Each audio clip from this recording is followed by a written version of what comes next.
अहिल्यानगर महानगरपालिकेत 300 ते 400 कोटींच्या रस्त्यांच्या कामांमध्ये भ्रष्टाचार झाल्याचा आरोप करत उद्धव ठाकरेंच्या शिवसेना पक्षाचे खासदार संजय राऊत यांनी थेट मुख्यमंत्री देवेंद्र फडणवीस यांच्याकडे चौकशीची मागणी केली।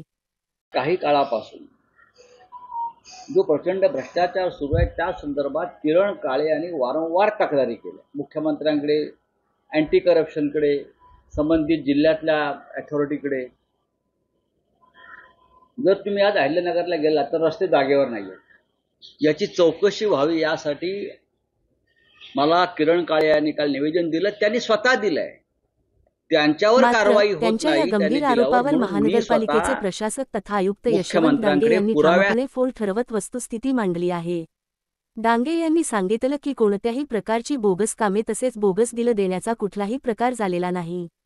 विशेष म्हणजे त्या काळात एवढ्या मोठ्या रकमेचे काम देखील झाले नसल्याचा धक्कादायक खुलासा प्रशासक तथा आयुक्त डांगे यांनी केलाय।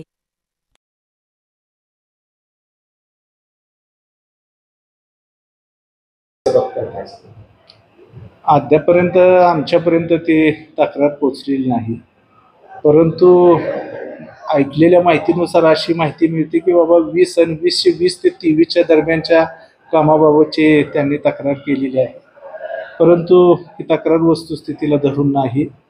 कुठलीही बोगस कामं या महापालिकेमार्फत झालेली नाहीत किंवा कामे न होता बिलं देण्याचा वगैरे प्रकार अजिबात झालेला नाही आणि होतही नाही। ही वस्तुस्थिती नाही आहे। मुळामध्ये इतक्या मोठ्या रकमेची कामं देखील झालेली नाही आणि अहिल्यानगर शहरातील नागरिक जागरूक आहेत।